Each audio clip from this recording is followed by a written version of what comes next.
Colleagues, बहुत ही गर्व और हर्ष का विषय है कि आज हमारे साथ हैं प्रोफेसर हरीशचंद्र वर्मा, जिन्हें हम सब लोग एचसी वर्मा के नाम से ज़्यादा जानते हैं। प्रोफेसर एचसी वर्मा को इंट्रोडक्शन की ज़रूरत है नहीं, लेकिन मुझे कहा गया है तो मुझे ये करना है। Professor Verma Patna science college के पूर्व छात्र रहे हैं। आपने बीएससी की डिग्री पटना साइंस कॉलेज से पूरी की। उसके बाद आईआईटी कानपुर से एमएससी और पीएचडी किया। पटना साइंस कॉलेज में 15 साल लेक्चरर और रीडर की तरह कार्यरत रहे।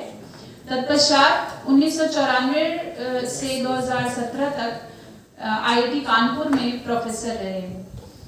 प्रोफेसर वर्मा का ज़्यादातर रिसर्च या शोध कार्य न्यूक्लियर फिजिक्स के एरिया में है।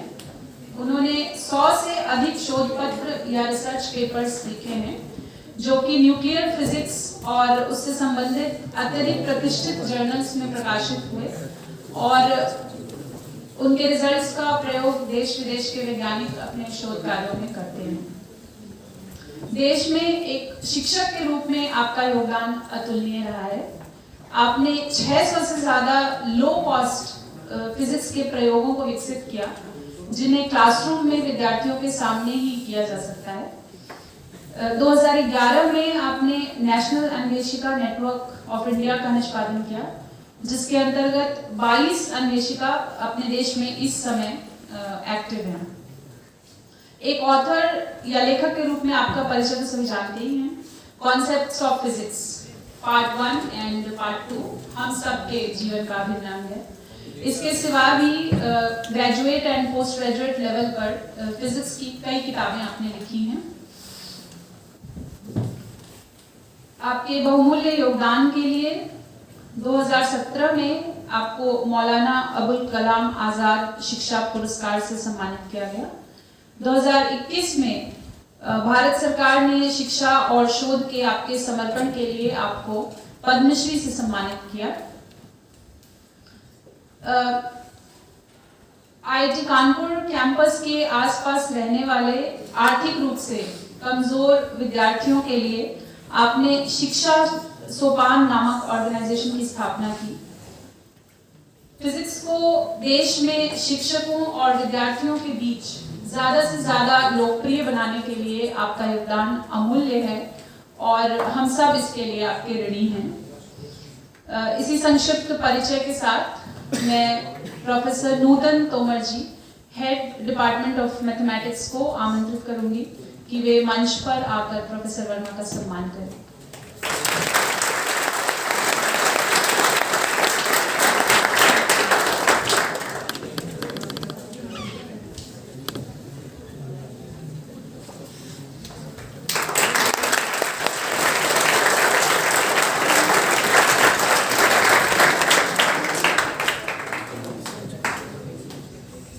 मैं डिपार्टमेंट और इंस्टीट्यूट की तरफ से प्रोफेसर वर्मा के प्रति आभार व्यक्त करती हूँ कि उन्होंने हमारा आमंत्रण स्वीकार किया और यहाँ समय निकालकर हम सबके बीच उपस्थित हुए।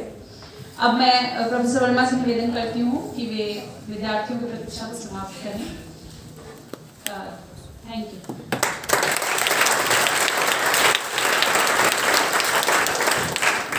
तालियां मेरे लिए बोलिए कि मैडम के लिए बोलिए?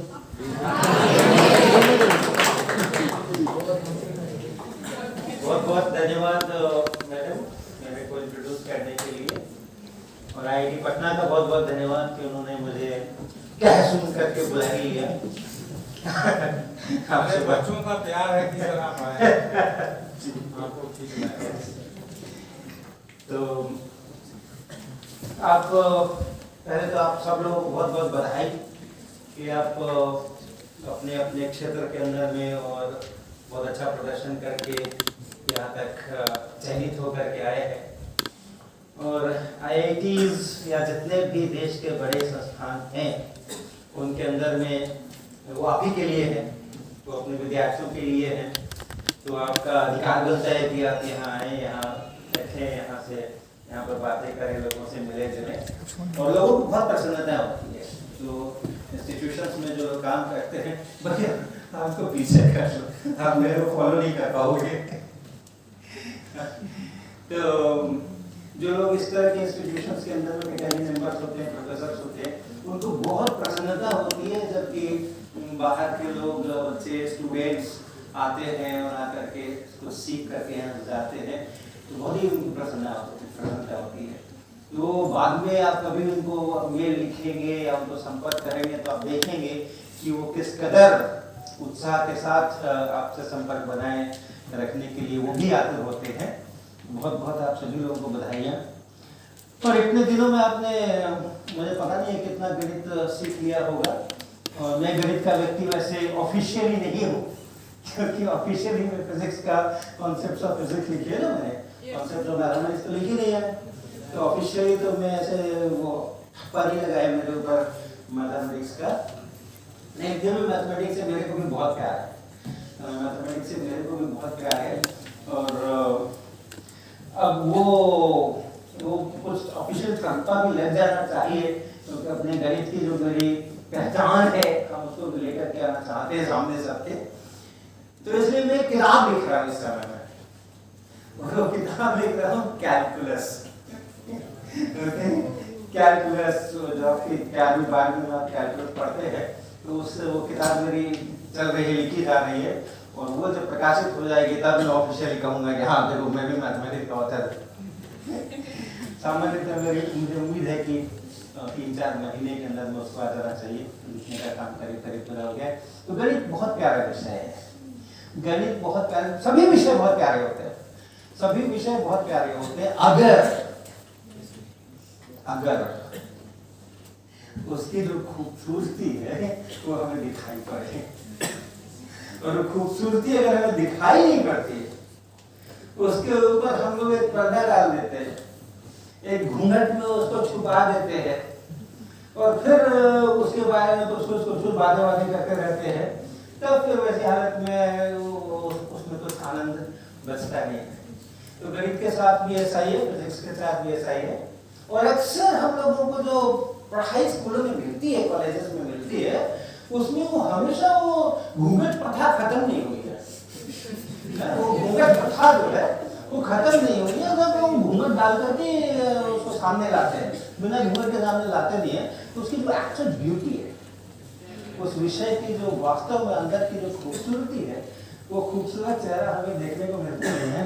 और फिर हम कुछ उल्टा पुल्टा समझ करके जो कुछ होता है उसको याद वाद करके किसी न किसी तरीके से अपना बेड़ा पार करते हैं। तो आज हम कुछ इधर उधर की बातें करेंगे। आप सबके पास, आपको यहाँ से कोई पैड मिला लिखने के लिए? कुछ है आपके पास? क्या है आपके पास लिखने के लिए? कॉपी है और तो हम आपको कुछ लिखने के लिए बोलेंगे, है ना? आप उसको लिखना तैयार हो जाए।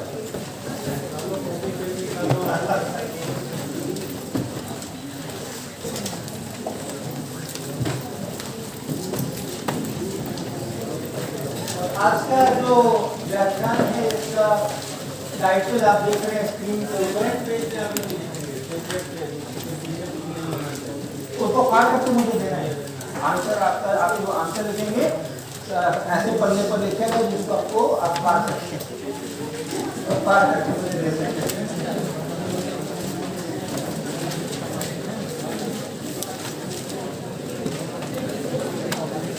बीच में से एक पेज निकालिए और अगल बगल के विद्यार्थियों से देख करके उत्तर लिखना अलाउड है।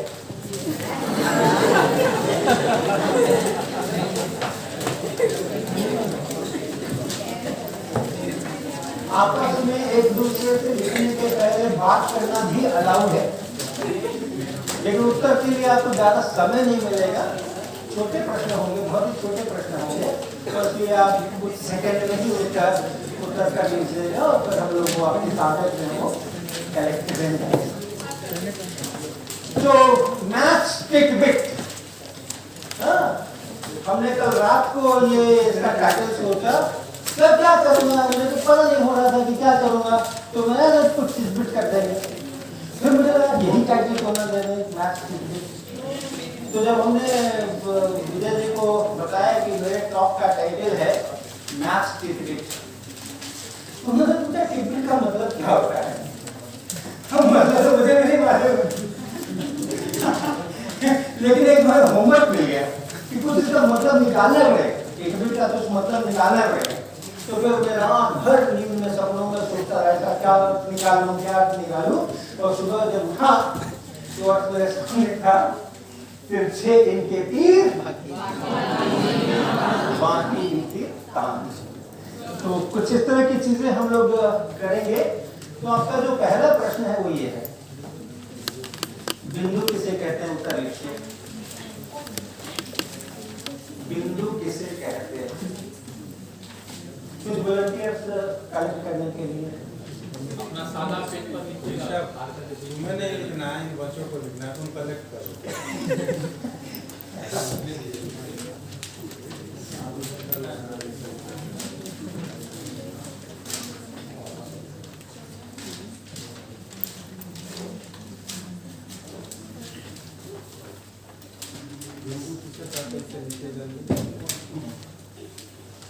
पेज फाड़ लिया है उसमें दे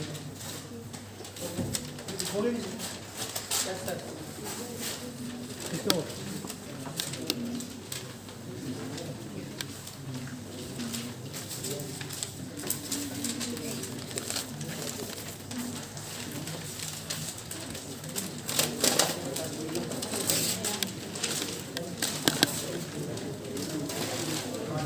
ये नहीं लिख देना कि जो फिल्म जगत की प्रसिद्ध खलनायिका थी उसको बिंदु कहते हैं। नाम लिख देना अपना जो भी लिखना है। आपकी मर्जी, आप लिखो या ना लिखो, मुझे उसकी जरूरत नहीं। आपको चाहिए तो आप लिखो,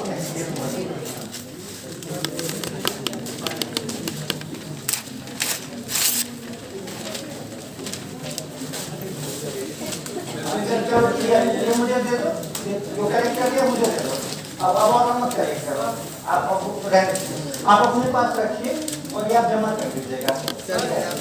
अब अभी निकल देंगे, हम समझेंगे सबसे।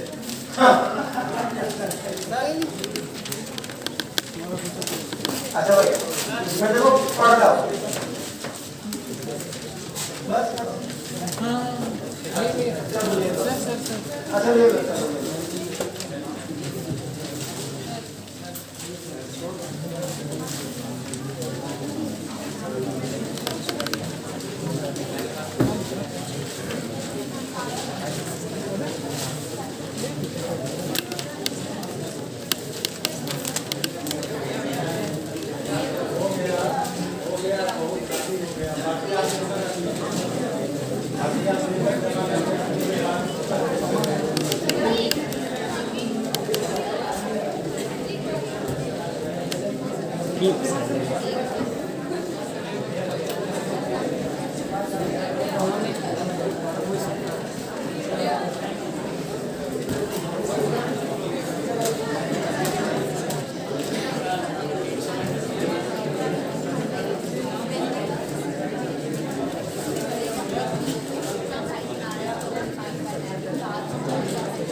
हाँ ठीक है,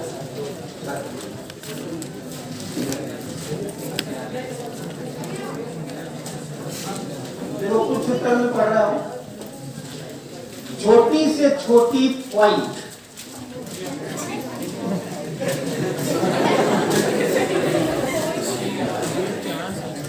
छोटी होती है कि छोटा होता है? छोटा छोटी छोटा होता है, छोटी छोटी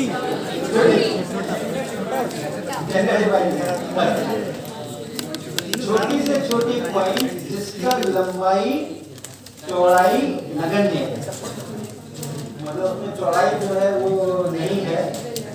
नगण्य का मतलब क्या है? थोड़ी सी है, थोड़ी सी है, अननेग्लिजिबल है। लेकिन कुछ है तब तो उसको नेग्लेक्ट करोगे ना। तो क्या इसकी जो लंबाई चौड़ाई है थोड़ी सी है, इसको नेग्लेक्ट किया जा सकता है कि है ही नहीं, है ही नहीं।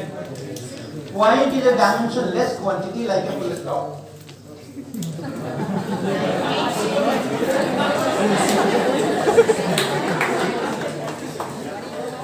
full stop में होती है क्या थोड़ी चौड़ाई वाली? होती है ना? बिंदु किसे कहते हैं? Geometrical shape having zero dimension. और भी कठिन शब्द आ गया डायमेंशन। डायमेंशन मतलब कहाँ से कहाँ तक, वही ना डायमेंशन। तो वही मतलब है जीरो डायमेंशन, मतलब कुछ है जगह है ही, कुछ है नहीं उसमें, इधर कुछ नहीं। A dimensionless quantity is called a point. तो बहुत अच्छा सा उत्तर है, बहुत अच्छा सा। बिंदु वह है जिससे रेखा खींची जा सकती है। बिंदु वह है जिससे रेखा खींची जा सकती है। अगर आप बिंदुओं को मिला दे बगल बगल में रख करके तो रेखा बन जाती है, ठीक है ना? वो फिर जो इनॉग्रेशन में आई थी रेखा मैडम वो वाली नहीं।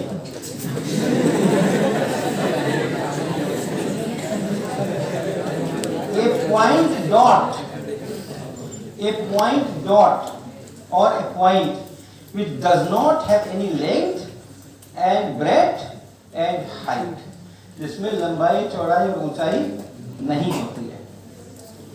बिंदु किसे कहते हैं? जिसमें न तो लंबाई हो, न तो चौड़ाई हो, न तो ऊंचाई हो, उसे बिंदु कहते हैं। तो जब आप हमने क्या पूछा था, बिंदु किसे कहते हैं, और आप बता रहे हैं कि बिंदु किसे नहीं कहते हैं। आप कहते तो लंबाई नहीं होना चाहिए, क्या नहीं होना चाहिए वो थोड़ी पूछ रहे, क्या होना चाहिए वो पूछ रहे ना। चौड़ाई नहीं होना चाहिए, तो किसी चीज के लिए जब पूछे कि हाँ ये क्या आम क्या होता है, तो आप बोला जो अमरूद नहीं होता है, वो टमाटर नहीं होता है, वो मूली नहीं होती है, वो आम होता है।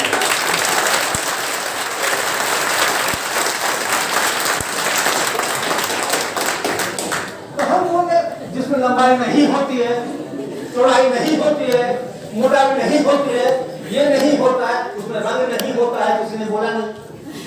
बिंदु में रंग होता है क्या? वो भी बोल देते हैं।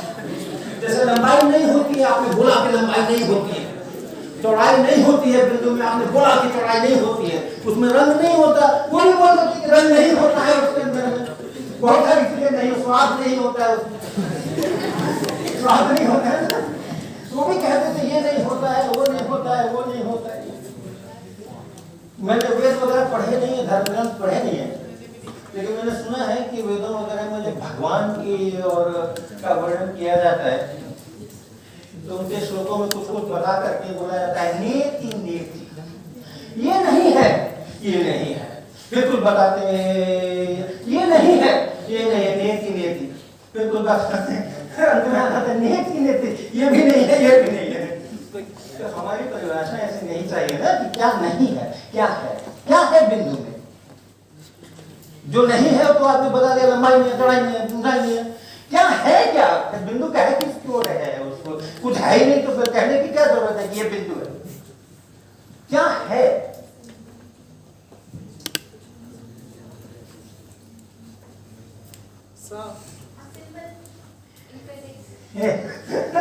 सिंबल है सर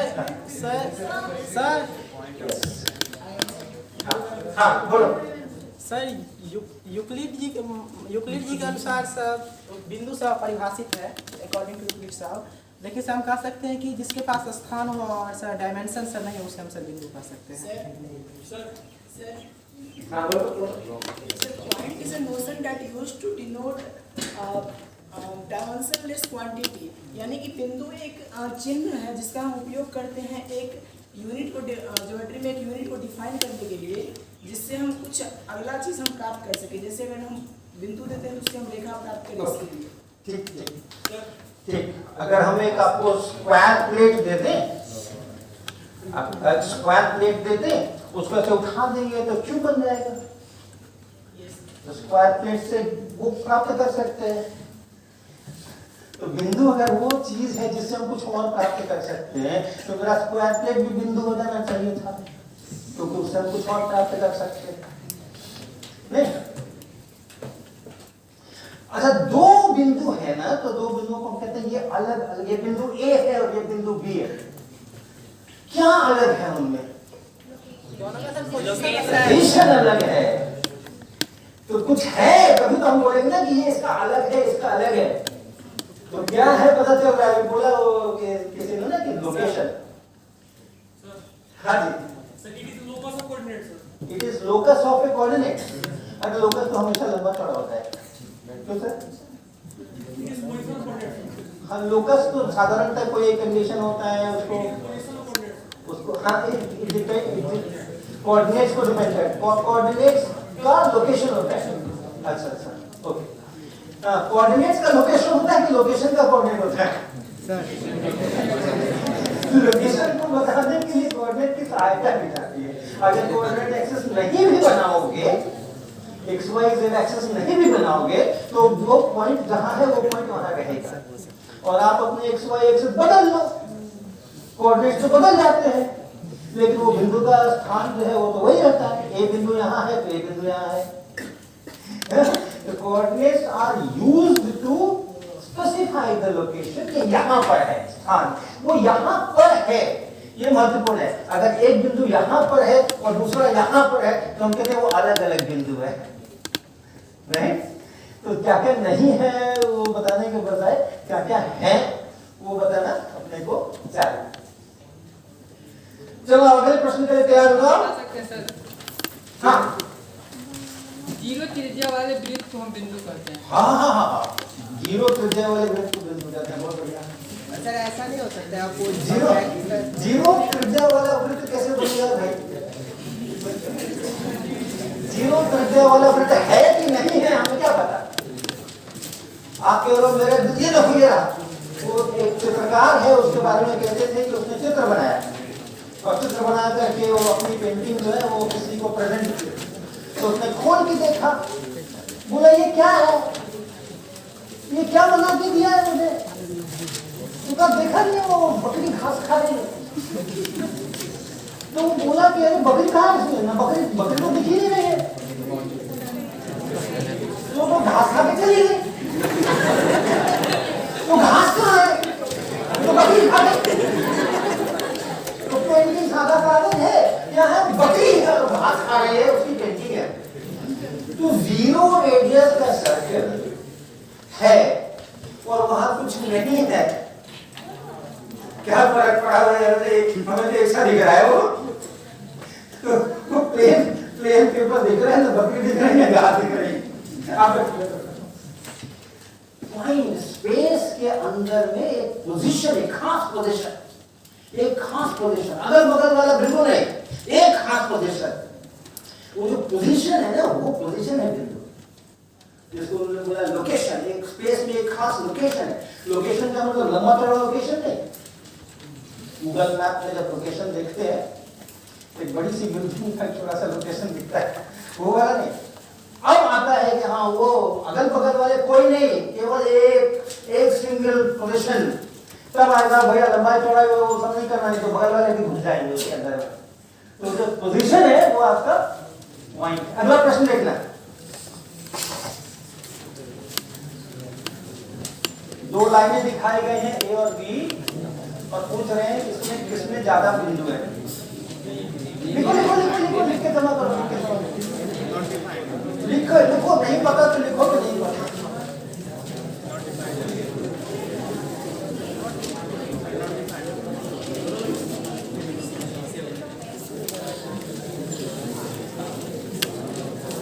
दो लाइनें दिख रही हैं आपको, एक लाइन का नाम है ए, दूसरे का नाम है बी।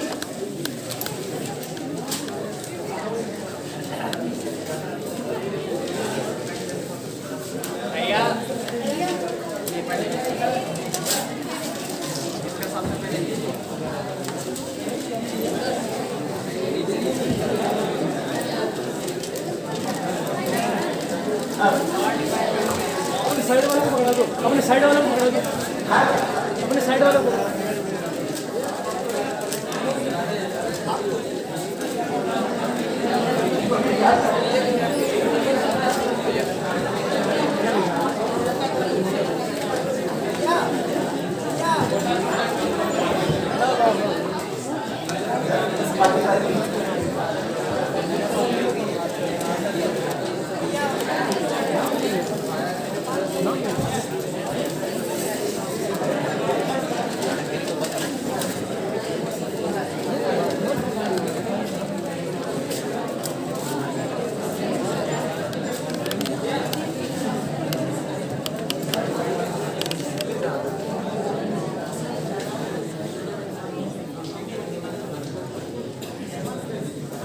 अब ये देखो बकरी घास खा रही है।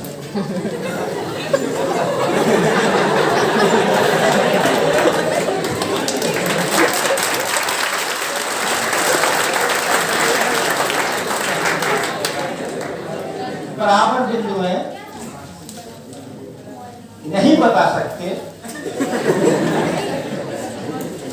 बी में ज्यादा बिंदु है, बी में ज्यादा बिंदु है, फिर नहीं बता सकते, फिर बी में ज्यादा बिंदु है, not comparable in both because both have infinite points. रेखा पर बिंदु की संख्या को एग्जैक्ट नहीं निकाला जा सकता है, ज्ञात नहीं है।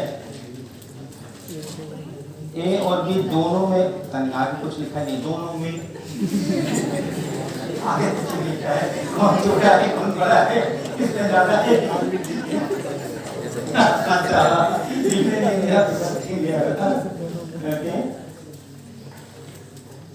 तो ये सब प्रकार के उत्तर हैं, ज्यादातर है कि बी में अधिक है, फिर शायद कहने का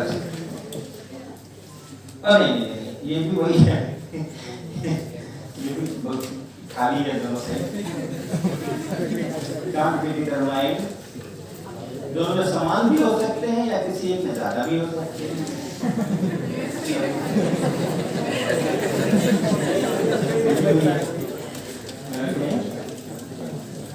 एक मिला, ए में ज्यादा बिंदु है, ए में ज्यादा बिंदु है।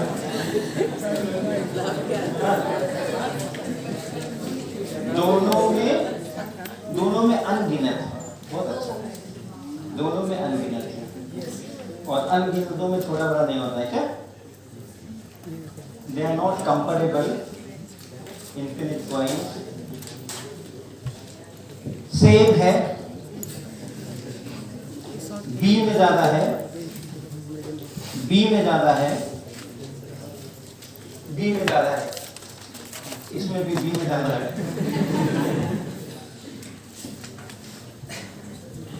मैं यहाँ लिख सकता हूँ ना? Yes sir.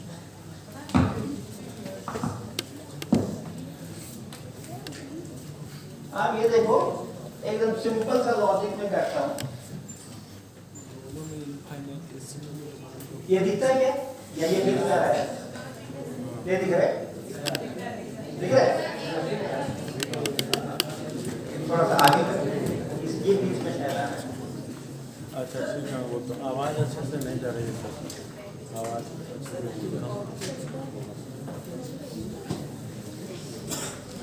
बस अब दिख जाएगा, अब दिख जाएगा।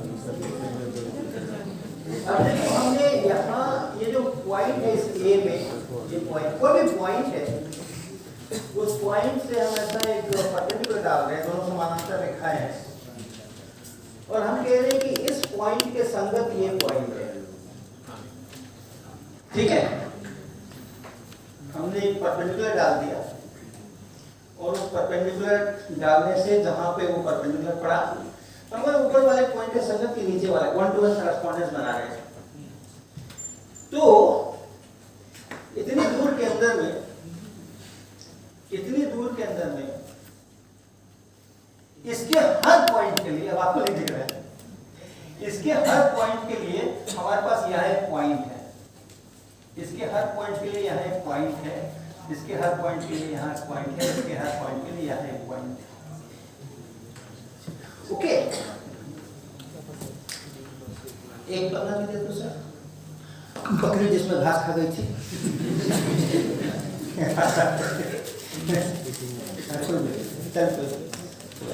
बैक साइड यूज करना। देखो क्या किया है, मैं यहाँ पर आपको बता देता हूँ।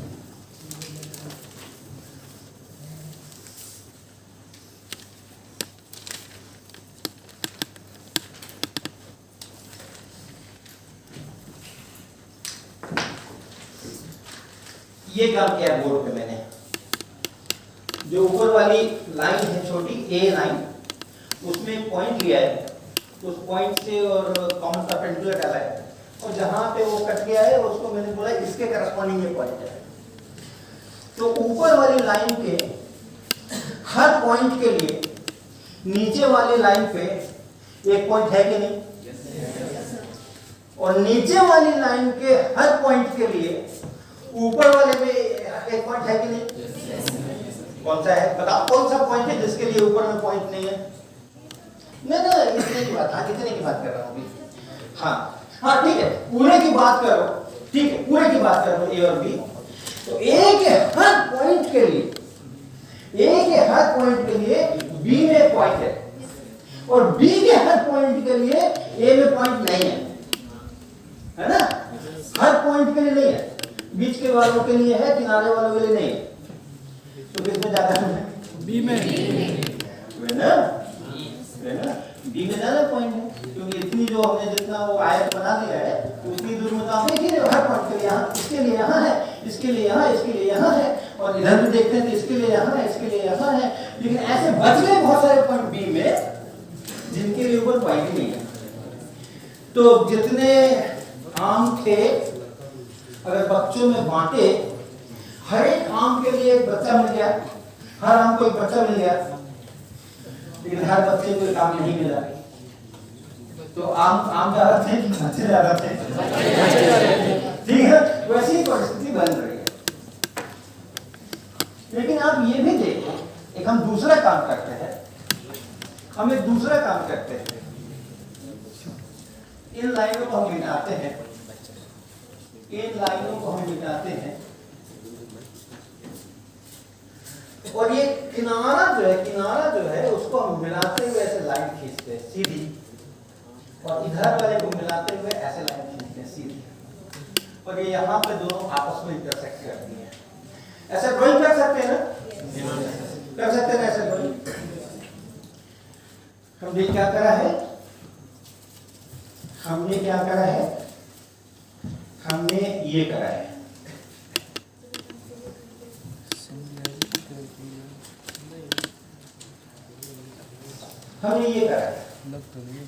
ठीक है? दिख गया? उधर तो दिख ही रहा है, आपको दिख रहा है ना, बोर्ड दिख रहा है ना? हमने ये किया हुआ है, हमने दोनों लाइनों के जो किनारे थे उनको ऐसा तिरछा मिला करके और समलंब चतुर्भुज बनाते हुए उसको भी आगे बढ़ाते हुए हम उसके पॉइंट पे मिला दिया। अब हम कहते हैं, अब हम क्या करने जा रहे हैं कि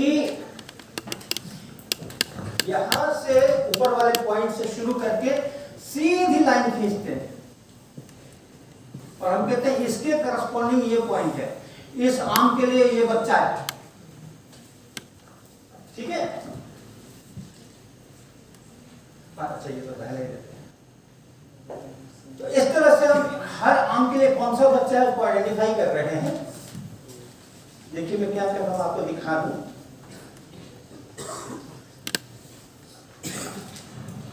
ये जो मेरा पॉइंट है ऊपर वाला, वहां से एक लाइन डालता हूं, पहले ए को यहां कट करता है और वो लाइन फिर आगे बी को यहां कट करता है।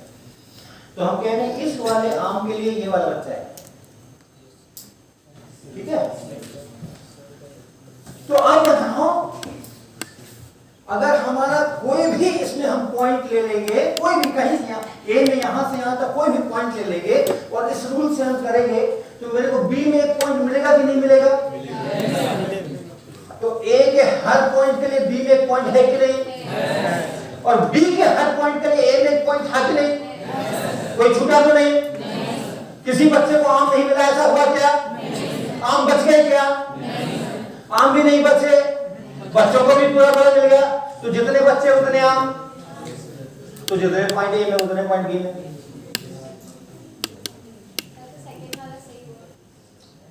हमने पहले भी तो ड्राइंग बनाई थी।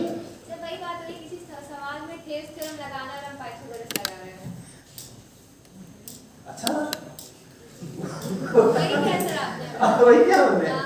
अच्छा क्या थेव्स थ्योरम क्या किसी होता है? सवाल में थेव्स थ्योरम लगाना है, हम पाइथागोरस लगा रहे हैं। अच्छा ये किसने बताया कि किसमें कौन लगाना है? लॉजिक दे रही हूँ कि आप पहला जिस तरीके से समझाए वो हमें एक बेसिस पे समझाए, उसके बाद आपने ये वाला समझाया तो इसमें हमने ये समझाया कि हाँ देयर इज एवरी पॉइंट। लेकिन बताओ पहले जो समझाया तो उसमें कोई गलती थी क्या? और दूसरी बार जो समझाया उसमें कोई गलती थी क्या? एक सवाल को अगर दो अलग अलग तरीके से बनाए, दो अलग अलग थ्योरम से लगाए और उत्तर तक पहुंच जाए, एक ही सवाल को दो अलग अलग तरीकों से बनाए और उत्तर तक पहुंच जाए, तो वो दोनों उत्तर अलग अलग होने चाहिए क्या? नहीं। या तो हो रहा है? हाँ बिल्कुल दोनों नहीं है। तो यानी कि ए में बी से कम भी पॉइंट है और बराबर भी पॉइंट है।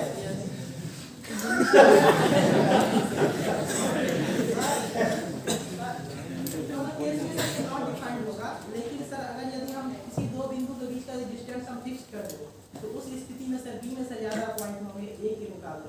किसी दो बिंदुओं के बीच का डिस्टेंस फिक्स कर दें। तब अगर हम बिंदु की गणना करें तब सर ए के मुकाबले से बी में ज्यादा बिंदु ओके, माने ए एक बिंदु से अगले बिंदु के बीच में जो दूरी है उसको हम डिफाइन कर दें। हाँ कितनी खराब बात बोल रहे हो यार। हमारे बहुत सारे पॉइंट्स को रेखा ए पर होने से आप बिना अधिकार के वंचित कर रहे हो। आप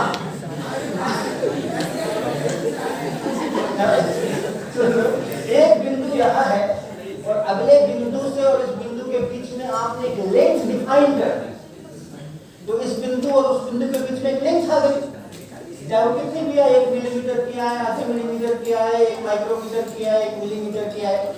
अब उसके बीच में तो बहुत सारे बिंदु और भी थे ना, उनको एक बार आपने आने नहीं दिया।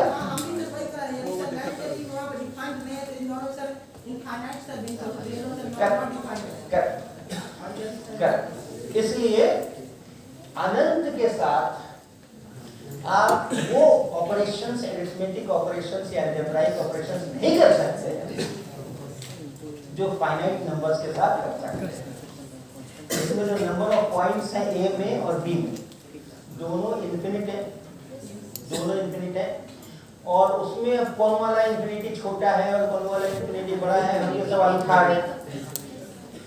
तो ये फाइनाइट नंबर्स के लिए ये ऑपरेशंस हम कर सकते हैं, लेकिन इन्फिनिटी हमारा नंबर नहीं, इन्फिनिटी हमारा एक नंबर है ही नहीं, फिक्स नंबर है ही नहीं।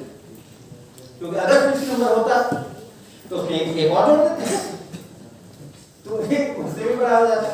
इन्फिनिटी का मतलब कि वो जो सबसे बड़ा हो गई उससे बड़ा कोई नहीं। हाँ? और अगर बोले ये रहा इन्फिनिटी तो उसमें 10 5 और जोड़ दो तो उससे भी बड़ा हो जाएगा। तो इन्फिनिटी जो है उसमें हम लोग नॉर्मल अलजेब्रा अरिथमेटिक के ऑपरेशंस नहीं कर सकते हैं। अगर करने की कोशिश करेंगे तो बहुत विचित्र किस्म के रिजल्ट्स मिल सकते हैं। चलो नेक्स्ट क्वेश्चन के लिए तैयार होइए।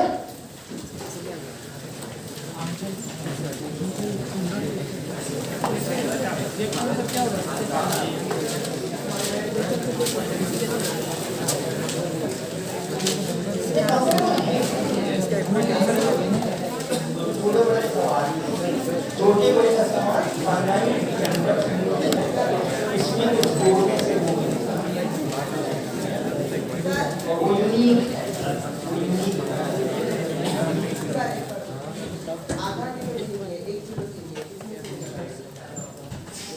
तो फाइनाइट है ना, तो हम काउंट कर लेंगे, चीनी के दानों को तो काउंट कर सकते हैं। उसके वाला सवाल है एक दाने से दूसरे दाने के बीच का डिस्टेंस जो है वो फिक्स हो गया है, सेपरेट हो गया है। लाइन में क्या है ना, लाइन कोई भी आप दो बिंदु कर दोगे, लाइन में किसी भी लाइन में कोई भी दो बिंदु लोगे कितने भी बात तो उसके अंदर में फिर इनफिनिट नंबर ऑफ पॉइंट्स हैं। कोई भी बिंदु आप यहाँ से आके कितने पॉइंट से आप लिख सकते हो ना, वो कंटिन्यूअस लाइन है। तो और उसमें डायमेंशन है नहीं, आप लोग सब लोग बोल रहे हो ना लंबाई होती है चौड़ाई होती है मोटाई होती है, और लेकिन लोकेशन है, पोजीशन है उसका, तो इसमें बहुत सारे पोजीशंस है और आप कितना भी नजदीक 2 पॉइंट्स लोगे तो उसके बीच में भी ढेरों पोजीशंस है, अनकाउंटेबल, तो इसलिए वो दिक्कत है। नहीं, नंबर ऑफ मॉलिक्यूल्स फिक्स्ड है, वो फाइनाइट नंबर है। फाइनाइट नंबर्स पर आप बहुत सारे काम कर सकते हो, उनको जोड़ सकते हो, उनको घटा सकते हो, कौन छोटा है कौन बड़ा है वो बता सकते हो, तरह तरह के ऑपरेशंस आप कर सकते हो, मल्टीप्लाई कर सकते हो, डिवाइड कर सकते हो, बहुत ऑपरेशंस आप कर सकते हो फाइनाइट नंबर्स पे। इंफिनिटी जो है उस पर आप ये ऑपरेशंस नहीं कर सकते। आपके जो नंबर ऑफ मॉलिक्यूल्स है वो फाइनाइट है, उस पे आप ये सब काम कर सकते हो, इसीलिए 6 गुना 10 के पावर 23 एक मोल में 18 ग्राम पानी में 28 ग्राम नाइट्रोजन में 32 ग्राम ऑक्सीजन में 44 ग्राम कार्बन डाइऑक्साइड में। आप गिन सकते हो, भले बड़ी संख्या है 10 के पावर 24 23 ये सब बड़ी संख्या है, लेकिन फिर भी गिन सकते हो, तो उसमें जरूर है। आप 1 मोल लोगे 1.5 मोल लोगे तो हम बताएंगे कि इसमें ज्यादा मॉलिक्यूल्स है इसमें कम मॉलिक्यूल्स है, वहां कोई झंझट नहीं क्योंकि नंबर ऑफ मॉलिक्यूल्स फाइनाइट है। Okay, sine theta cos theta कैसे कहते हैं?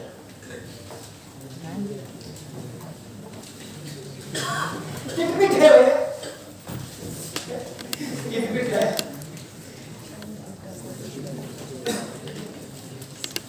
साइन थीटा cos थीटा किसको कहते हैं? परिभाषा करना ढंग से, आप जो लिखोगे उसी के अनुसार हम साइन थीटा का वैल्यू निकालने वाले हैं। जो जो आप लिखोगे उसके अलावा हम कुछ यूज नहीं करेंगे और निकल जाना चाहिए वैल्यू। एक लाइन की परिभाषा जरूरी नहीं है, आप 4 लाइन में भी बताओ, 2 लाइन में बताओ, 5 लाइन में बताओ, आप जो जो बताओगे इसको बोलेंगे अंत में साइन थीटा। हमने एक थीटा लिया, ये करोगे तो साइन थीटा निकल आएगा।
सभी अपने कोने वाले को कोने वाले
हाँ भैया, मैं पढ़ रहा हूँ। मैं थीटा का वैल्यू को लेने वाला हूँ और जो लिखा है आपने उसके अनुसार साइन थीटा और कॉस थीटा निकालने की कोशिश करता है। तो सफल कर दिया मैंने, ताकि मुझे पता नहीं कि कौन क्या वस्तु को फॉलो करे कौन नीचे। ऑपरेटर है जो कि एक रियल नंबर देता है। कहानी खत्म। अब भाई इस परिभाषा से मैं 30 डिग्री का साइन कैसे निकालूं और 30 डिग्री का कॉस कैसे निकालूं? ऑपरेटर है जो एक रियल नंबर देता है। अब बताओ, केवल इसका यूज करना और किसी चीज का यूज नहीं करना। बोलो 30 डिग्री का साइन कितना? केवल इसको यूज करना, केवल इसको यूज करना।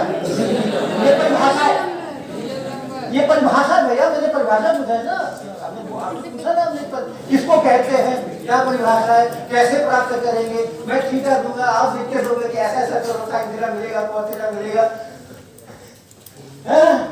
ऑपरेटर है जो कि एक रियल नंबर देता है। Sine theta is a ratio of perpendicular and hypotenuse of A right angle triangle, whereas cos theta is ratio of base with hypotenuse। मतलब एक राइट एंगल ट्राइंगल चाहिए और फिर उसमें एक परपेंडिकुलर चाहिए, एक बेस चाहिए, एक हाइपोटेन्यूज चाहिए। ये तो अपने को पता है नहीं यार। और ये इन तीनों को भी फिर परिभाषित करना पड़ेगा मुझे। बेस किसको कहते हैं, परपेंडिकुलर किसको कहते हैं और हाइपोटेन्यूज किसको कहते हैं। हाइपोटेन्यूज का समझ आता है, 90 डिग्री के सामने वाला हो उसको हाइपोटेन्यूज कहते हैं। परपेंडिकुलर किसको कहते हैं, इसका ये जो सामने वाला है वो परपेंडिकुलर और जो साइड वाला है। लेकिन राइट एंगल ट्रायंगल पहले बनाना पड़ेगा। Sine theta is ratio of perpendicular and hypotenuse of the right angle triangle P by H. Cos theta is ratio of base and hypotenuse of right angle B by H, where theta is as follows। कितना बढ़िया जवाब लिखा है, चित्र भी बनाया है, हाँ दिख रहा है। राइट एंगल ट्रायंगल का एक चित्र भी बनाया है और अच्छा लिखा है कि आप पहले राइट एंगल ट्रायंगल बनाओ ऐसा वाला, जिसका एक एंगल थीटा रहे, दूसरा एंगल 90 डिग्री रहे। 90 डिग्री के सामने वाला जो है वो H है और जो थीटा है उसके सामने वाला P है लिखा हुआ है इसमें। तो ऐसा करेंगे तो 30 डिग्री का साइन हमें मिलेगा। ये जो है इससे तो हमें 30 डिग्री का साइन कभी मिलने वाला है ही नहीं। घास है।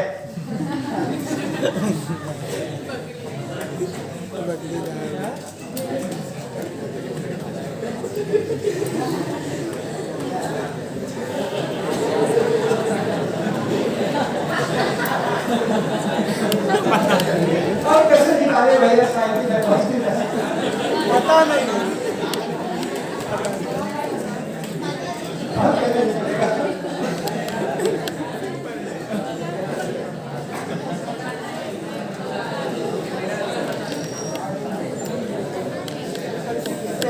बहुत अच्छा जितना लिखा है उसकी मैं तारीफ करूंगा, क्योंकि इसको कहने के लिए एक बहादुरी चाहिए होती है कि मुझे पता नहीं। शिक्षकों के अंदर ये बहादुरी बहुत कम होती है। शिक्षक तो कभी नहीं बोलेंगे कि मुझे पता नहीं पता होगा तो घुमा के रख देंगे, लेकिन हम बोलेंगे नहीं कि मुझे पता नहीं।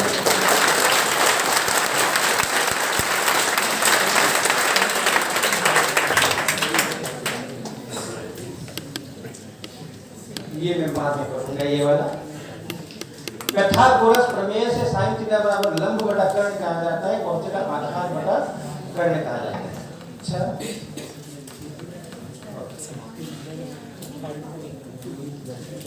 sin थीटा संपूर्ण त्रिभुज के कर्ण तथा लंब के संबंध को बताता है, cos थीटा त्रिभुज के कर्ण और आधार के संबंध को बताता है।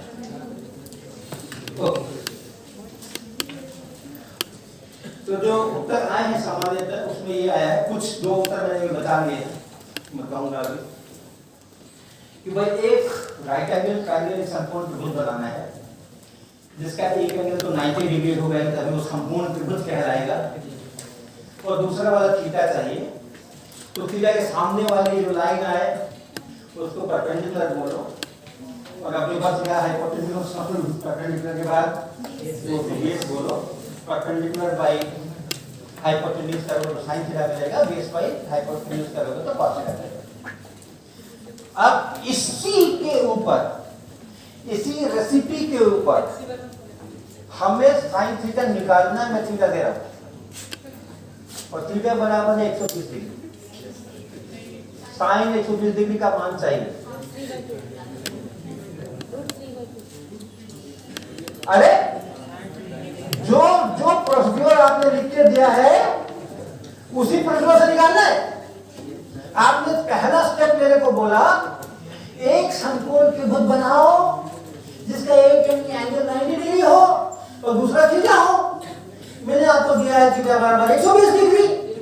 आप एक समकोण त्रिभुज बनाइए जिसका एक कोण हो 90 डिग्री और दूसरा हो 120 डिग्री। फिर एक 120 डिग्री के सामने वाली भुजा देखिए, उसको परपेंडिकुलर बोलिए, जो बगल वाली है उसको आधार बेस बोलिए, भाग लगाइए, पुनः भाग करिए। अब मेरे से तो त्रिभुज नहीं बनना है तो मैं बिना भाग किसका करूं? आप जो परिभाषा मुझे दी गई है, जो परिभाषा आप जानते हो, जो आपने लिख के दिया, आपको पूरा पर्याप्त समय दिया गया। ये नहीं कहा जल्दी बताओ कौन सबसे पहले कौन बनेगा, हाथ बढ़ाओ, ऐसा नहीं किया ना हमने ऐसा नहीं किया। आपको पर्याप्त समय देना सोचने के लिए आपने हमें एक परिभाषा लिख के दी कि भाई एक समकोण त्रिभुज बना लो जिसमें एक एंगल तो 90 होगा ही होगा, दूसरा थीटा हो जाए, थीटा के सामने वाले को परपेंडिकुलर बोलो, बगल वाले को बेस बोलो, फिर वो रेशियो करते रहो तो निकल जाएगा साइन थीटा cos थीटा। तो मुझे तो इतना ही मालूम है, तो मैं तो पहले स्टेप में अटक गया। समकोण त्रिभुज बनाओ जिसका एक एंगल 90 हो, दूसरा थीटा हो, थीटा है तो 20 डिग्री। अब तो वही काम अगर उसी ट्रायंगल को हम कोऑर्डिनेट सिस्टम में लाए एक यूनिट सर्कल के अंदर तो हमारा थीटा डिफरेंट एंगल्स बना सकता है। साइन थीटा cos थीटा निकालने की क्या विधि है, वो पहली वाली तो फेल हो गई, पहली वाली फेल हो गई। वो केवल न्यून कोणों के लिए सही है ना। 90 डिग्री से अगर बड़ा कोण दे दिया तो आप वो जो पढ़ाया था आपको लोगों ने, किताबों ने जो पढ़ाया था आपको, तो पहला पाठ खुला था त्रिकोणमिति का, तो आपको बताया गया था कि इसको साइन थीटा कहते हैं, इसको cos थीटा कहते हैं, इसको tan थीटा कहते हैं, ट्रिग्नोमेट्रिकल रेशियोज।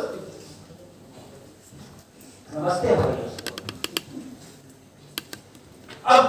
अब तो दूसरा कोई डेफिनेशन लेके आना पड़ेगा जो न्यून कोण के लिए भी काम करे, अधिक कोण के लिए भी काम करे और उससे अधिक हो जाए तब भी काम करे। अधिक कोण हम ऑप्टिमम एंगल कहते हैं जो 90 से 180 के बीच होता है, उससे भी अधिक हो जाए, अधिक कोण से भी अधिक हो जाए, 220 डिग्री हो जाए, 310 डिग्री हो जाए तो भी काम करेगा। तो ये आप परिभाषा लिखो क्या है या तरीका लिखो, प्रोसीजर बताओ हमें क्या है। बोलो सर, अंतरिक्ष में अगर कोई बिंदु है जी, अंतरिक्ष में अगर कोई बिंदु है, चलो इसरो को एक कांटेक्ट करते हैं, अंतरिक्ष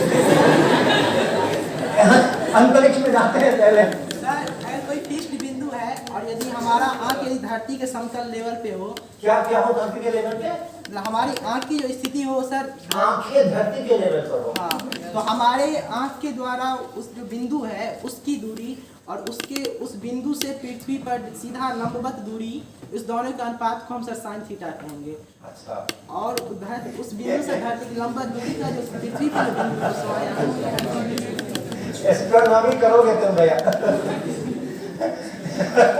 एक प्लेन लेना था, एक प्लेन लेना था, उसकी जगह धरती की सतह ली है और एक कोई भी पॉइंट लेना था, उसके अंतरिक्ष का पॉइंट लिया, फिर वहां से उस प्लेन के ऊपर परपेंडिकुलर जा रहा है।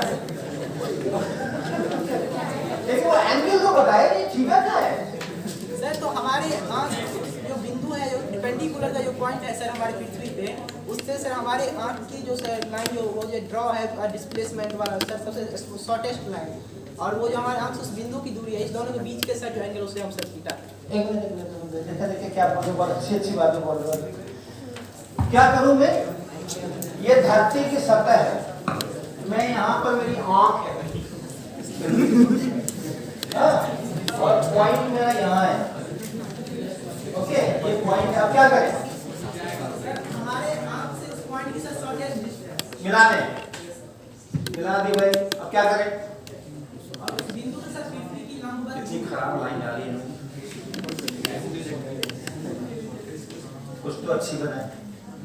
हाँ, अब ये है मेरी आंख, ये है धरती की सतह और ये है अंतरिक्ष का बिंदु। अंतरिक्ष के बिंदु से सर पृथ्वी पर पृथ्वी की सर लंबवत दूरी डाल दिया। आप क्या करें? हमारे आंख की स्थिति का जो सर ये जो सर लाइन है पृथ्वी की लंबवत दूरी पे सर बिंदु जो वहां पे सर बिंदु मिला है हमें सर। हाँ, उस बिंदु से सर हमारे आंख का जो पोजीशन है वो लाइन और सर उस जो अंतरिक्ष के बिंदु से सर हमारे आंख के द्वारा सर बनाए उस लाइन के बीच का angle sir theta sir. I mean sir angle बोलो, एंगल सर थीटा सर। हाँ, कहाँ है थीटा? वही तो पूछ रहे हैं। ये सर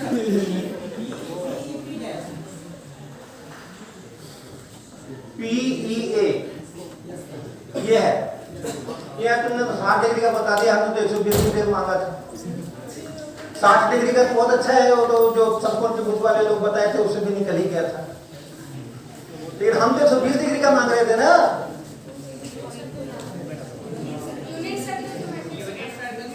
यूनिट ले लेके 10 यूनिट ले तो यूनिट सर्किल क्यों बोल रहे इतनी देर से? यूनिट सर्किल क्यों बोल रहे इतनी देर से? अच्छा, क्या करें? एक सर्किल बनाए, यूनिट सर्किल बनाए। यूनिट सर्किल मतलब क्या होता है भैया? एक सर्किल रेडियस उसका 1 होना चाहिए। अच्छा चलो, हमने एक सर्कल बना दिया। अब क्या करें? ये सर्कल बना दिया, इसका रेडियस 1 है। अब क्या करें बोलो? किसका वाई कोऑर्डिनेट भैया? किसका वाई कोऑर्डिनेट? मेरे को 120 डिग्री का साइन कॉस चाहिए, तुम करो इसका। अरे किसका वाई कोऑर्डिनेट? आपने बोला यूनिट सर्किल बनाओ, बना दिया। यूनिट है बताने के लिए एक लाइन फिक्स होकर आगे 1 लिख दिया। पहले कोऑर्डिनेट सिस्टम ड्रॉ करेंगे, ठीक है? अच्छी बात, बहुत अच्छी बात। कोऑर्डिनेट सिस्टम ड्रॉ करेंगे भाई। तो कोऑर्डिनेट सिस्टम इसी को कर देते हैं, इसको बना देते हैं, एक्स एक्सिस बना देते हैं, इसको वाई एक्सिस बना देते हैं। ये ठीक है क्या? वाई एक्सिस ठीक बना क्या? वाई को ऊपर बनना चाहिए।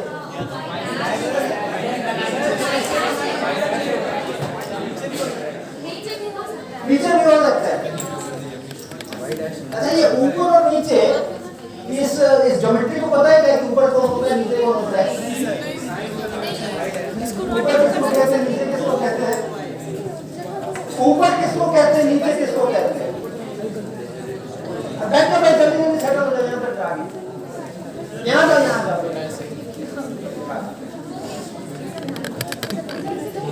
आजा, जम जाओ। रेड कारपेट है तुम्हारे, इनके लिए कुछ काम नहीं सकते। दोनों बैठ जाओ। हाँ, इस तरफ भी है, इस तरफ भी है।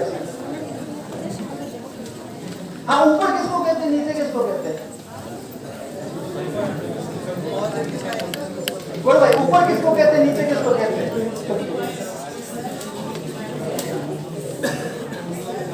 ग्रेविटी के अलाउ नीचे और ग्रेविटी के ऊपर, उसके अलाउ ऊपर, उसके अपोजिट ऊपर।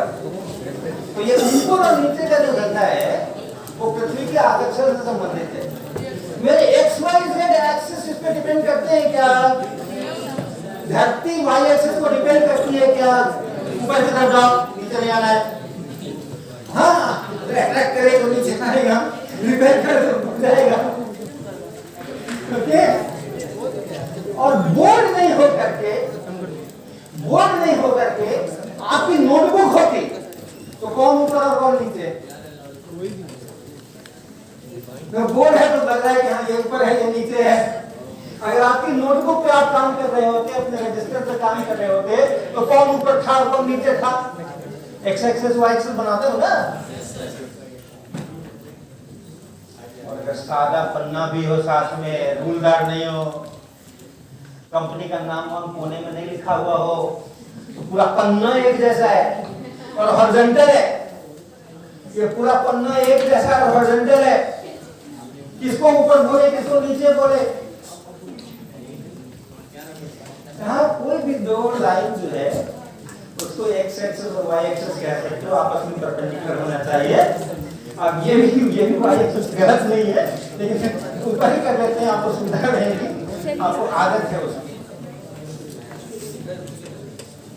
अच्छा जेड एक्सिस किधर लूं? मान लो जेड एक्सिस भी चाहिए, बोर्ड के बाहर, नहीं सर, बोर्ड के परपेंडिकुलर बोर्ड के परपेंडिकुलर, और उसी से जहाँ एक्स और वाई दोनों परपेंडिकुलर, यानी एक्स अक्ष चुनने के लिए देखो कितनी अच्छी बात है। देखना कैसे कैसे लोग पहले तो बड़े मेरी आंख की आबादी है, इतना फलाना है, गिनाता है, तो जैसे जैसे अंदर आते जाते हो बंधन लगाते जाते हैं। देखना कैसे हो रहा है। शुरुआत करनी है मुझे, ओरिजिन है, एक पॉइंट है, एक्स एक्सिस खींचना है।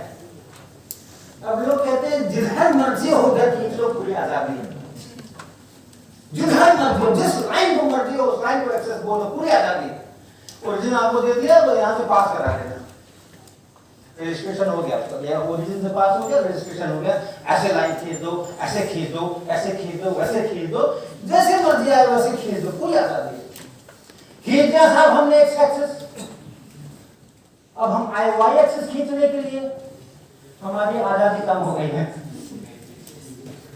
अब उस पर 90 डिग्री होना चाहिए, 45 वाली लाइन नहीं चलेगी, 60 वाली नहीं चलेगी, 70 वाली नहीं चलेगी, तो वही लेकिन अभी थोड़ी सी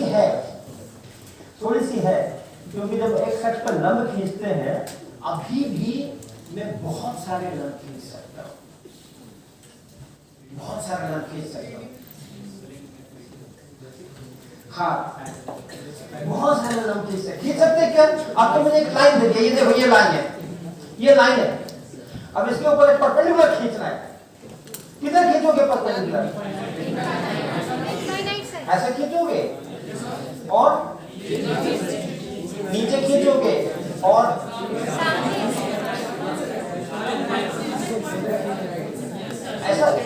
ऐसा वाला नहीं, इसी पॉइंट पे खींचना है, ओरिजिन फिक्स है। ये देखो ये हरे इसका ब्लू और सफेद का जो जंक्शन है वो फिक्स है, वही ओरिजिन है, और ये एक्स एक्सिस है, मुझे वाई एक्सिस बनाना है। यहाँ से हमें वाई एक्सिस के लिए लाइन खींचनी है, ये एक्स एक्सिस है। परपेंडिकुलर खींचो इस पॉइंट पे, इस पॉइंट से परपेंडिकुलर खींचना है।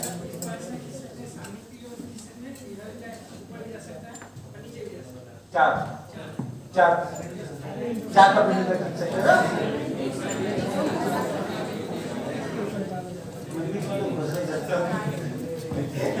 क्योंकि इसमें रास्ता नहीं है।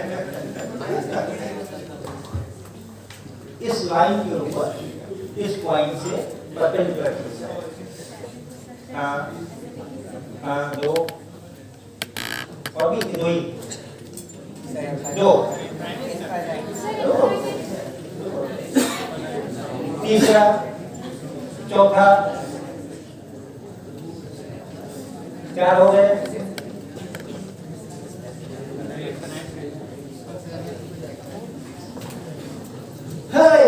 बोलो, इस लाइन पे इस पॉइंट से परपेंडिकुलर खींचना है, किधर किधर खींचना है? एक ऊपर, एक नीचे, 2।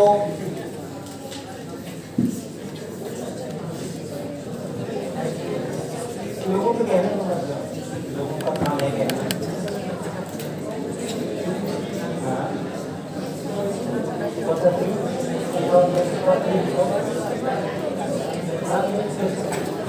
One, two,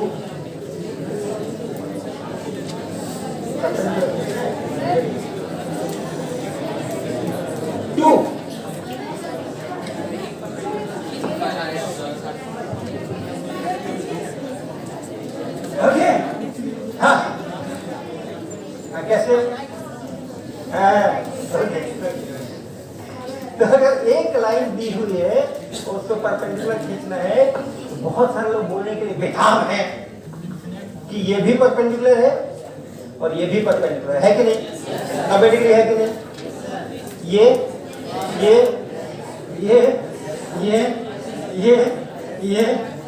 कितने सारे परपेंडिकुलर है, लेकिन ये अलाउड नहीं है। एक्स एक्सिस के समय सब कुछ अलाउड था, जिधर मर्जी उधर लाइन खींच दो एक्स एक्सिस। वाई एक्सिस के समय में थोड़ा हो गया, थोड़ा कंस्ट्रेंट डाल दिया और एक्स भी दे दिया मैंने, वाई भी बना दिया।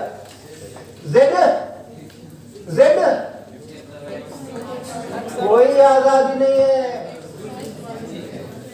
एक ही है, दो भी नहीं है।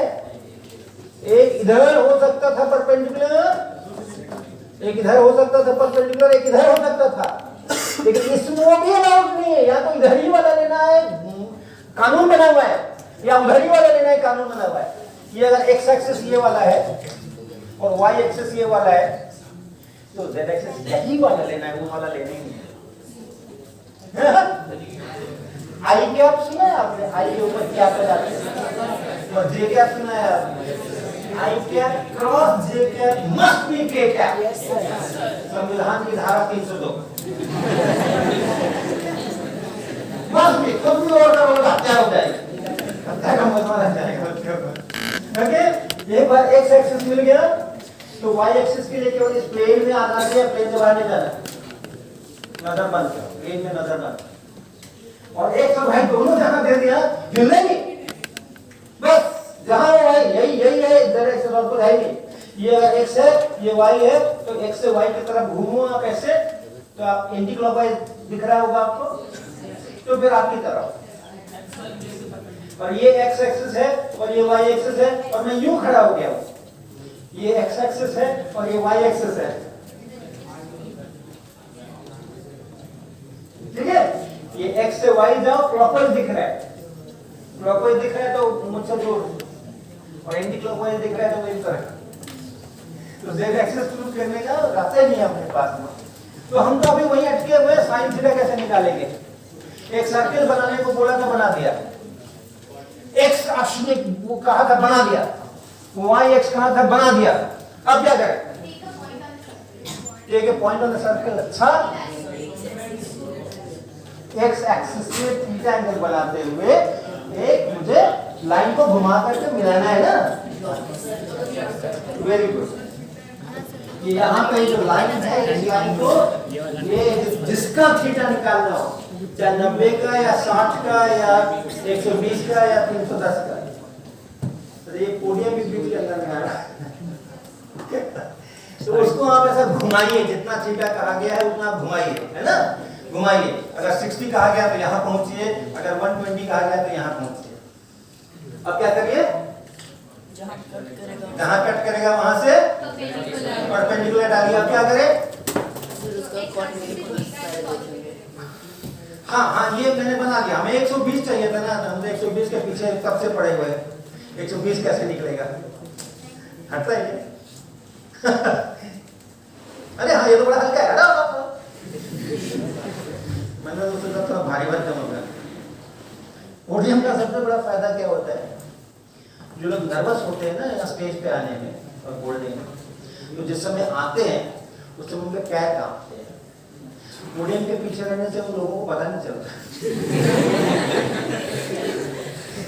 पोडियम नहीं रहे तो साफ दिखता है।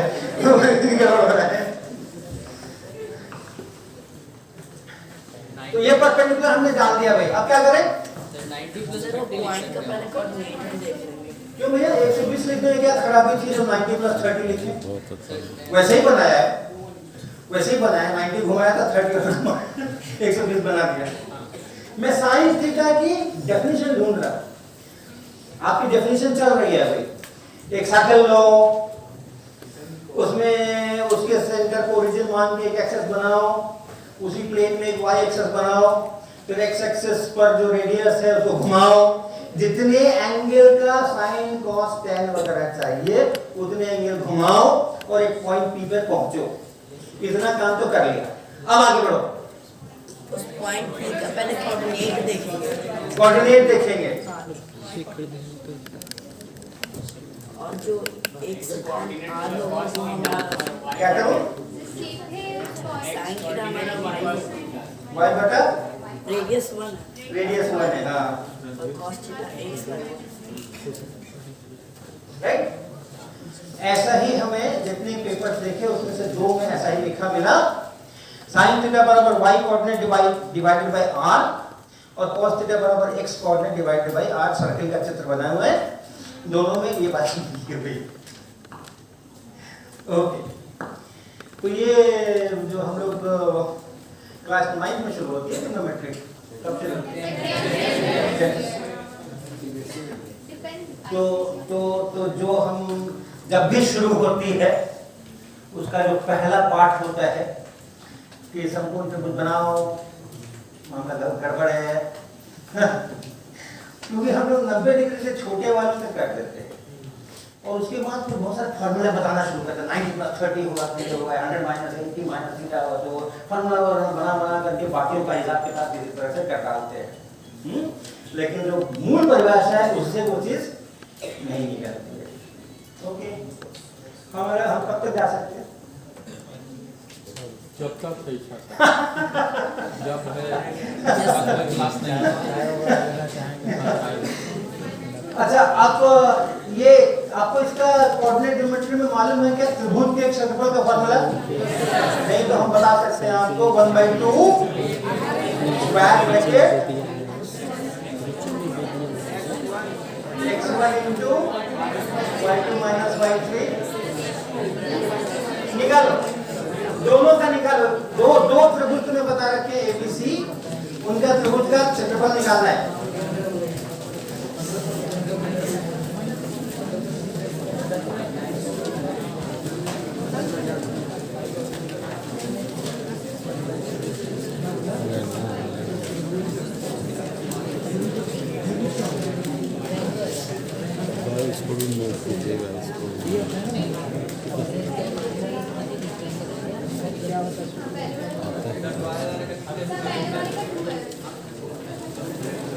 देखते हैं, ठीक है, अच्छी बात है। हाँ, मैथ से निकलेगा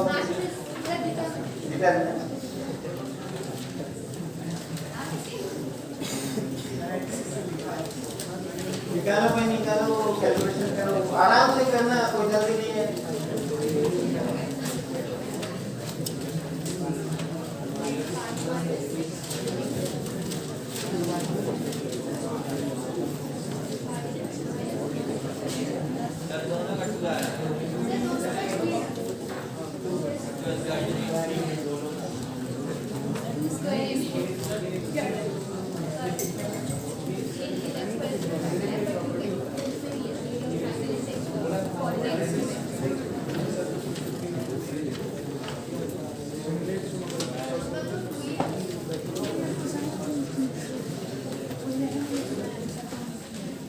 बना के देखो, खाली बोल रहे हो, पढ़ना नहीं है।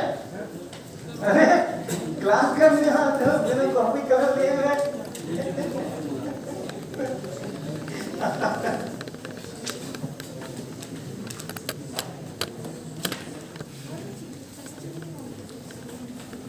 हाँ भाई, क्या हुआ? किसी को माइनस तो नहीं आया?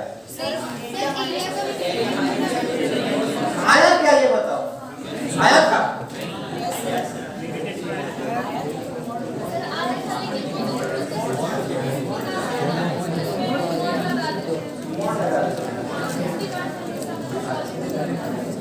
एक में 2 आया था, एक में -2 आया था। लास्ट में -2 आया था, पहले वाले में +2 आया था।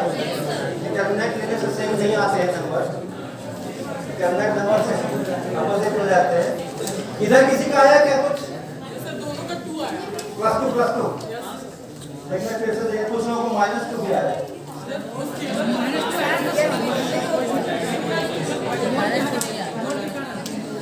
तुम्हारे फॉर्मूला से क्या है ये बताओ पहले, बाद में उसको पॉजिटिव बना देंगे।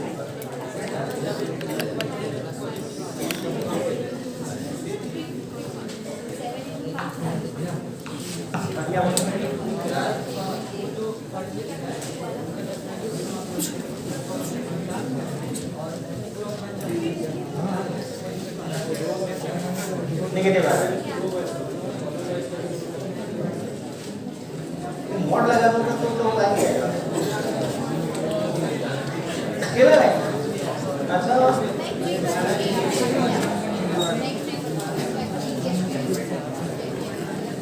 जब आवेश होता है, चार्ज होता है और आप हम बताते हो कि यहाँ पे कितना आवेश रखा है, -2 माइक्रोकूलम का आवेश रखा है, बताते हो ना? आवेश वेक्टर क्वांटिटी है कि स्केलर क्वांटिटी है? चार्ज कभी -2 बता है, -2 तो -3 बोलते हो ना, तो वस्तु को बना देते हो, तो यहाँ भी बना दिया।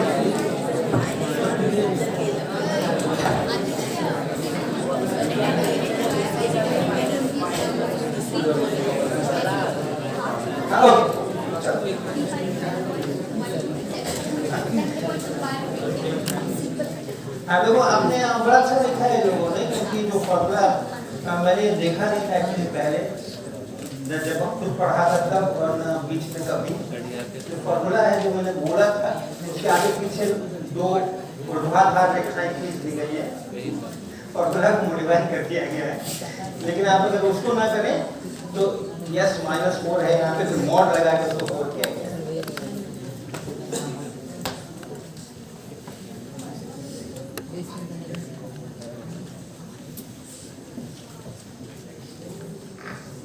हाँ, अधिकांश लोगों का ऐसा ही है कि वो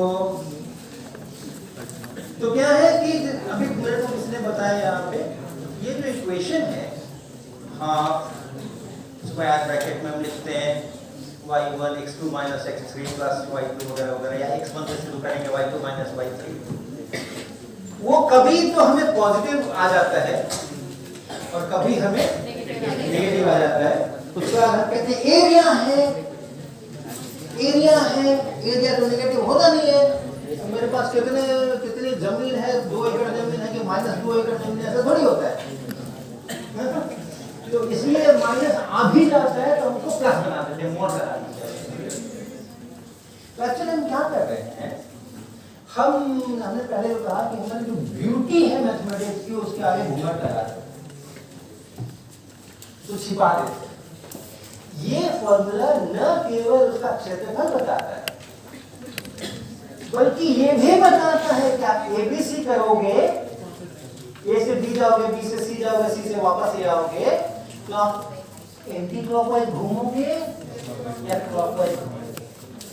दोनों इंफॉर्मेशन है इसके अंदर। हम एक इंफॉर्मेशन निकालते हैं और दूसरी को घूंघट के पीछे ले जाते हैं। ओके, कल हम इस पर और भी बात करेंगे डायरेक्शन पे। चलो अब कुछ और करते हैं, बहुत सवाल पूछेंगे आपसे। आप थक तो नहीं? देखो इसको लिख के नहीं बताना, हो गया काफी। गेस करो, एक शब्द लिखा है ऊपर, एक बड़ा श्लोक है, उसका ये हिस्सा है, गोपी भाग्यम मधुव्रता, आगे में बहुत कुछ है।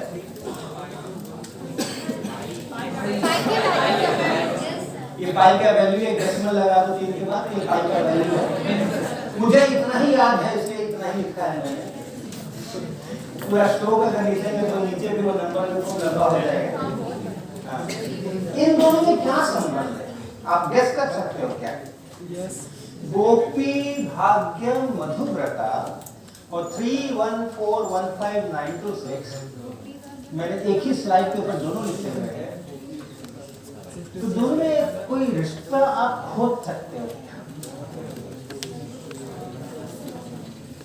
ओके,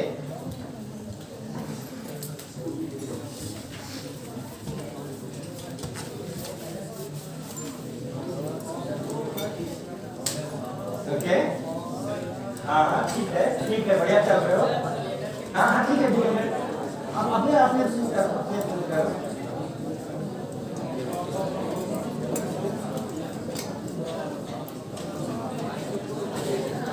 गोपी भाग्यम मधुव्रता 3 1 4 1 5 9 2 6।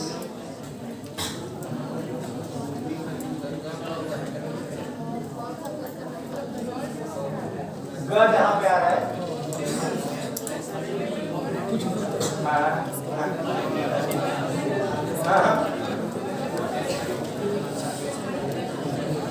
कुछ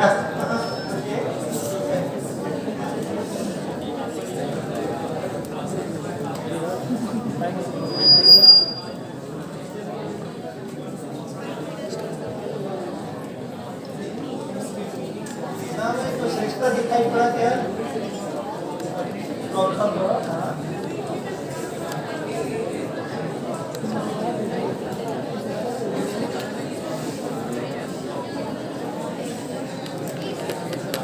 पता चल रहा है क्या? हाँ,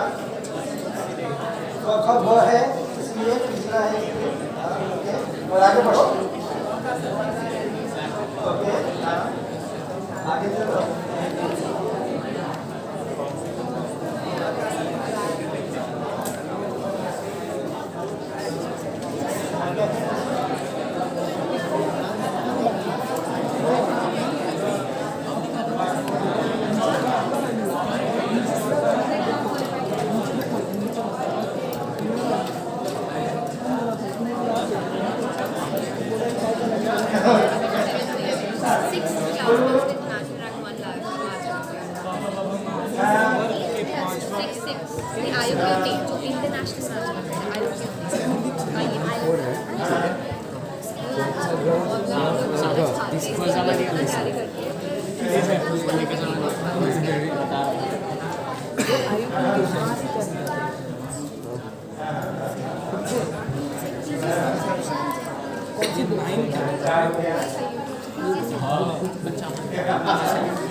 कुछ नजर आया भाई? और कोई जैसे वर्गीय प्रीमियम बहुत सारे जो देवनागरी लिपि में जो अक्षर आते हैं व्यंजन जो कहते हैं वैसे लेकर के आयुक्तियों दे रहे हो क्या? ये भी पीवाई देना ये भी पीवाई एसी में एनरोल क्या कैंसिल ही होगा इसी कैंसिल है हम लोग वाला कैंसिल पूरा जो श्लोक है 2 लाइन का ये ढाई श्लोक लिखा है। पूरा जब लिखोगे तो उसमें 32 अक्षर आएंगे और उसके करस्पॉन्डिंग नीचे 32 डिजिट्स आएंगे और वो 32 अंकों तक शुद्ध पाई का वैल्यू है। 3 बार डेसिमल लगा हुआ। और ये जो श्लोक है गोपी भाग्य का मतलब है गोपियों के भाग्य। किसको कहा जाएगा? गोपियों के भाग्य। श्री कृष्ण की वंदना है। गोपी भाग्य मधु जो है वो दैत्य का नाम है। तो मधु का दमन करने वाले मधुव्रता हैं और आगे इसी तरह से और कई सारा है और वो ये करने वाले वो करने वाले और हमारी आप हमारे साथ रहो हमारी प्रेरणा लो ऐसे करके वो पूरा श्री कृष्ण की वंदना है वो नहीं। लेकिन उस वंदना को जिसने भी लिखा है उसने पाई के 32 अंकों तक सही मान को इस श्लोक के अंदर करवाया। और ये जो सिस्टम है ये सिस्टम अपने देश के अंदर में बहुत पहले से है। मैं इसको एक स्लाइड और यहाँ पर दिखा देता हूँ। ये तरीका है। आप इस प्रकार से लिखिए पहले क ख ग घ अंग च स द ध ञ। ये पूरा एक लाइन में लिखिए। एक हॉरिजॉन्टल लाइन में 10 अक्षर बने हैं और दशमलव की पद्धति में 10 हमारे पास अंक होते हैं। 1 2 3 4 5 6 7 8 9 फिर 0 और तो 10 एक लाइन में आप लिखिए। और क जब भी आएगा तो आप 1 सोचिएगा, ख आएगा तो 2 सोचिएगा, ध आएगा तो 3 सोचिएगा, च आएगा तो 6 सोचिएगा। च को 1 मत करिएगा। इस सिस्टम में अगर च आ गया तो आप ये मत सोचिए छ ज ज में पहला है इसलिए वो 1 हो जाएगा। नहीं, आप पूरा 10 लिखना होता है। अब आगे तो है नहीं तो आगे तो खत्म हो जाएगा। प प भ भ म पर मैट्रिक्स में खत्म होता है ना अपना तो 5 तक ही जाएगा। और 2 लाइनें लेकिन ट ठ ड ढ न ट थ ग घ न वो भी एक ही में जा रही है। 9 0 तक जा रही है। 1 से लेकर के 0 तक जा रही है। 1 से 0 तक जा रही है। पलट के नहीं माइनस होके नहीं जाते हैं। 1 के बाद 2 3 4 5 6 7 8 9 0 इतने अंक होते हैं ना 10 अंक होते हैं। ये सिस्टम है। फिर य र ल व श स स लिख दीजिए शुरू से 1 2 3 4 5 6 7 8 ऐसा। तो ये इसका कोड है और इस कोड के अनुसार वो करते हैं। और ये जो सिस्टम है ये कोड का जो भारत में विकसित हुआ, उसको कहते हैं कटपयादी संख्या। उसका नाम है कटपयादी संख्या। और उसका जो उल्लेख मिलता है कटपयादी संख्या, किसने बनाई, कब किसने डेवलप किया मालूम नहीं, लेकिन ग्रंथों में जो उल्लेख मिलता है इस सिस्टम का, तो एक तो ये हरिदत्त की लिखी हुई किताब है ग्रहचारिणी बंधना, ये 683 अभी जो हमारा ईस्वी सन चल रहा है उसके अनुसार, यानी अभी से कितने साल पहले,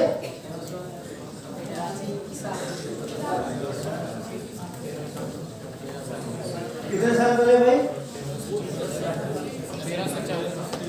हाँ 683 ईस्वी सन, अभी है 2022, तो कितने साल बीत गए,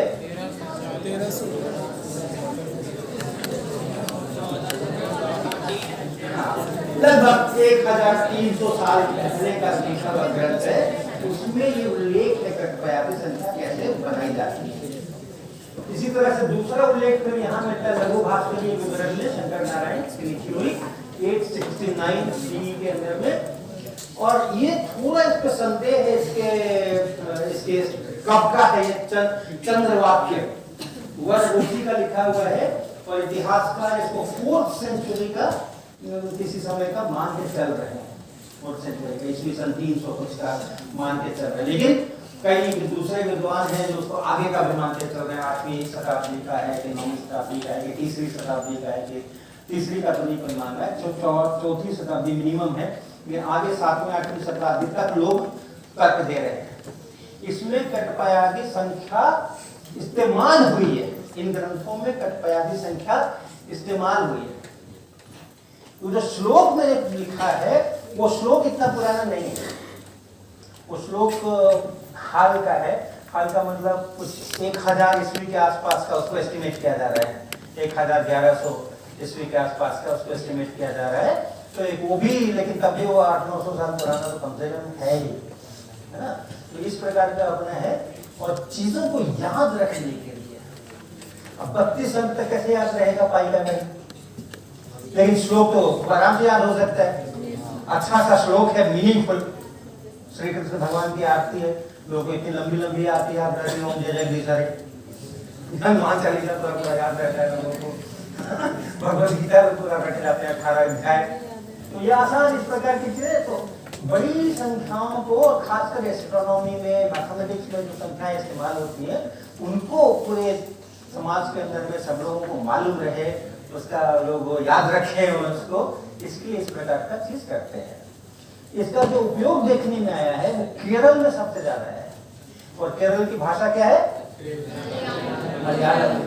मलयालम भाषा के अंदर में वहाँ के जो गणित के बड़े अच्छे विद्वान हुए हैं, माधवाचार्य और सोमाया जी और कई सारे, तो उन सब ने, वो सब 11वीं शताब्दी और 12वीं शताब्दी के आसपास का उन लोगों का बहुत जबरदस्त मैथमेटिक्स का इतिहास है, उन लोगों ने खूब यूज किया है इसको। और एक मलयालम का एक वर्ष है, मैंने थोड़ी सीखी थी जब मैं 6 महीने केरल में रहा था, तो वो एक वर्ष है, मुझे याद नहीं है, उसका अर्थ निकलता है कि दूध जो है वो आप सवेरे पीजिए तो बहुत पौष्टिक है, और शाम को पीजिए तो अपच कैसा करता है। ये श्लोक है, लेकिन उसका जब अर्थ निकालते हैं तो फिर पाई के मान निकल करके आते हैं, तो पाई के मान निकल करके आते हैं कहीं को। तो ये जो विधा है, ये विधा अपने भारतवर्ष के अंदर में काफी समय से चलती है, उस पर बहुत लोगों ने बहुत शोध किया। तो कल फिर मिलेंगे नए तीर कमानों के साथ। तिरछे हैं इनके तीर, बाकी है। धन्यवाद।